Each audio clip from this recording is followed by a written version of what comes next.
Para kader, mengapa saya harus turun gunung menghadapi pemilihan umum 2024 mendatang? Saya mendengar, mengetahui bahwa ada Sejak saya ketemu tadi pagi, memang beliau adalah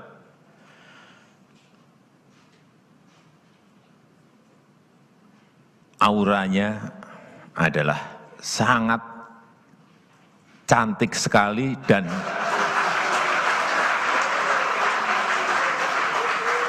sangat karismatis.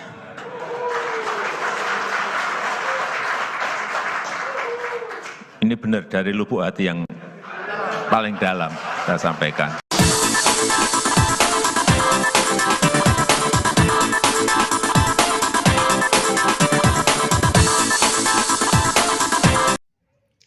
Oke, jumpa lagi kita dengan Cak Ompong. Bagaimana Bapak Ibu sekalian serta para sohibulane? Tentu dalam keadaan baik.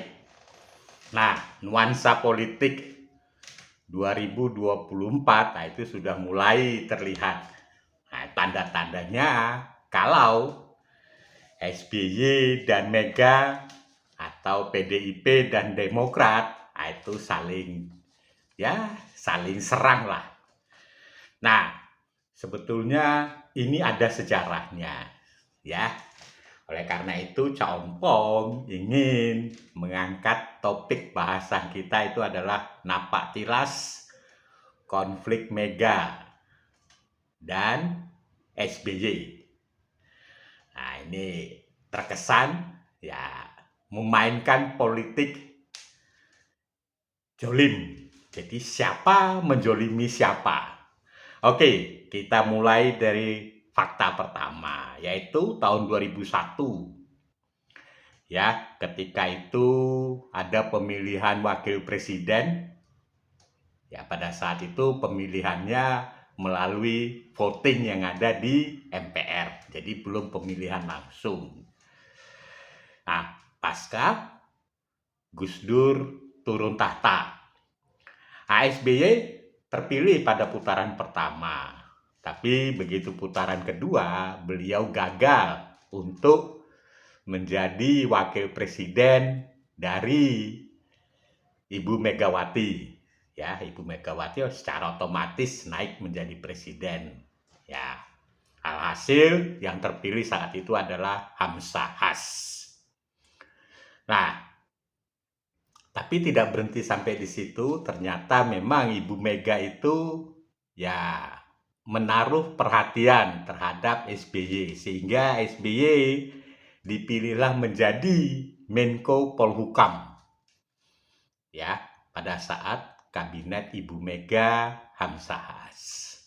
Ya, banyak penolakan dari kubu Mega.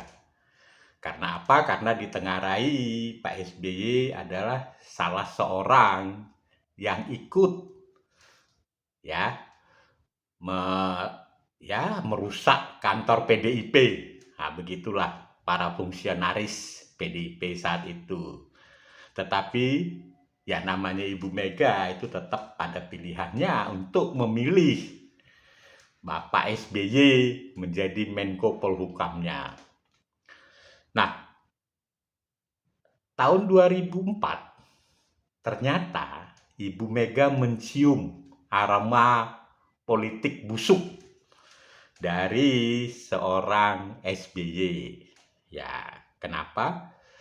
Ya, pada saat itu menjelang Pilpres secara langsung, Ibu Mega itu menanyakan kepada para menterinya, termasuk SBY, siapa saja yang akan maju kontestasi politik, ya, pemilihan presiden tahun 2004.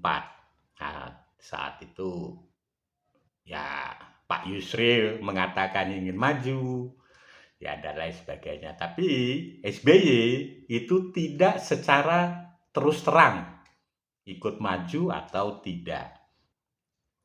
Ya, jadi memang ya Ibu Mega terkesan ya seperti ya kok ditanya tapi tidak menjawab ketidakterusannya SBY gitu loh. Nah, sehingga SBY merasa ya dikucilkan lah. Sidang-sidang tidak ikut dan lain sebagainya. Ya.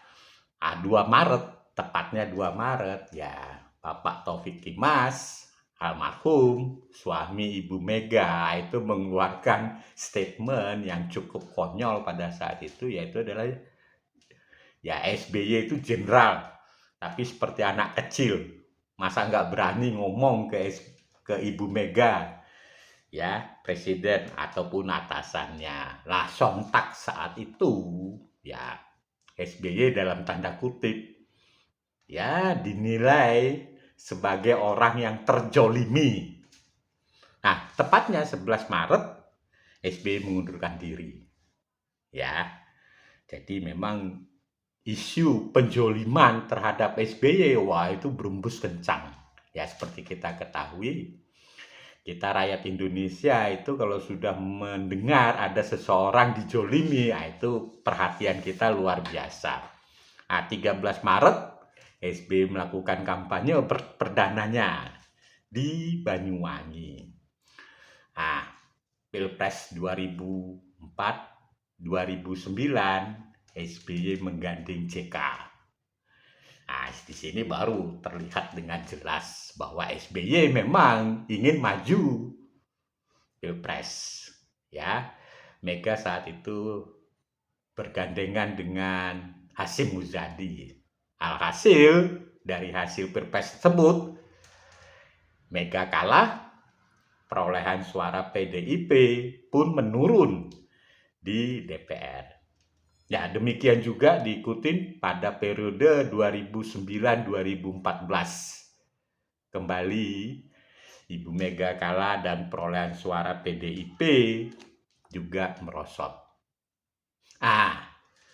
Megawati mulai menggandeng, ya Bapak Jokowi pada saat itu menjadi wali kota Solo untuk maju Pilgub DKI pada tahun 2012. Nah, disitulah ya perpaduan antara Mega dan Prabowo untuk mengangkat citra Pak Jokowi. Alhasil Pak Jokowi menang.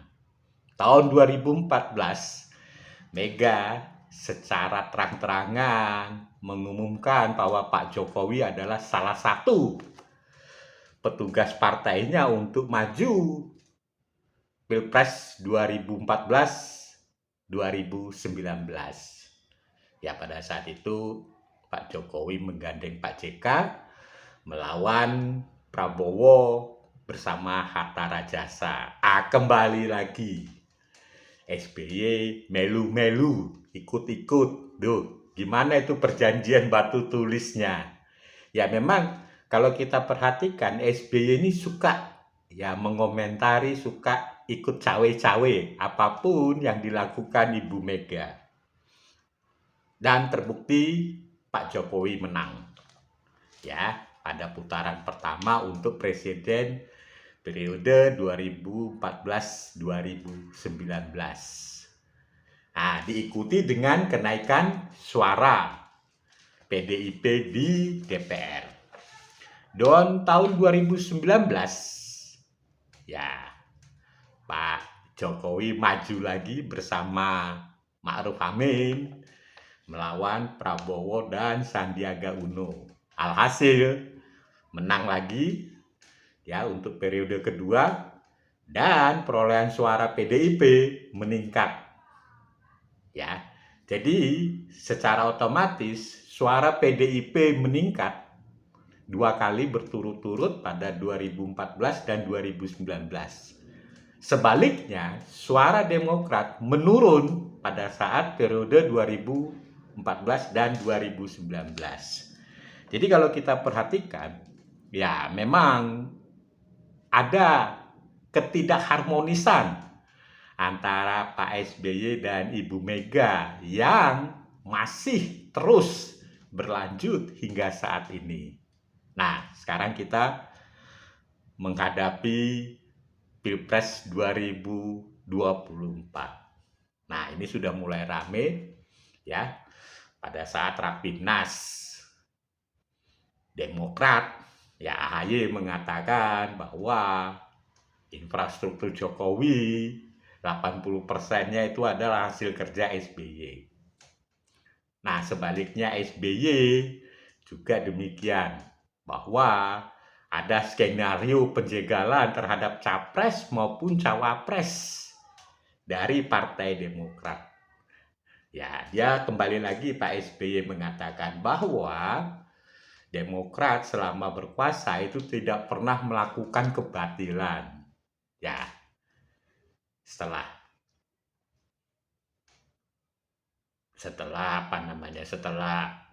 Rapimnas, Ibu Megawati tidak banyak berkomentar, ya. Ya, yang rame ya hanya seputar akar rumput daripada PDIP. Tapi sekali lagi, ya memang kalau kita perhatikan hubungan Pak SBY dan Ibu Mega itu memang terkesan masih berlanjut. Ya, kalau Compong perhatikan lagi, ya kalau kita simak baik-baik kronologisnya, memang Ibu Mega itu terkesan ya seperti dijolimi. Istilahnya itu ya ditusuk dari belakang. Ya, tapi sebaliknya Pak SBY juga ya sering memainkan politik ya bahwa dirinya itu adalah orang yang dijolimi. Jadi sebetulnya ini siapa sih yang menjolimi siapa?